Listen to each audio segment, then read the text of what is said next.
पदेन वाचा मलं शरीरस्य च वैद्यकेन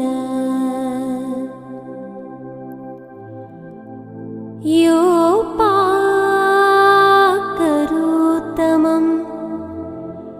प्रवरं मुनीनां पतञ्जलि प्राञ्जलि राणतोऽस्मि।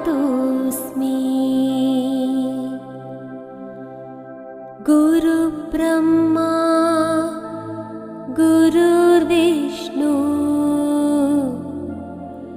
गुरुदेवो महेश्वरः।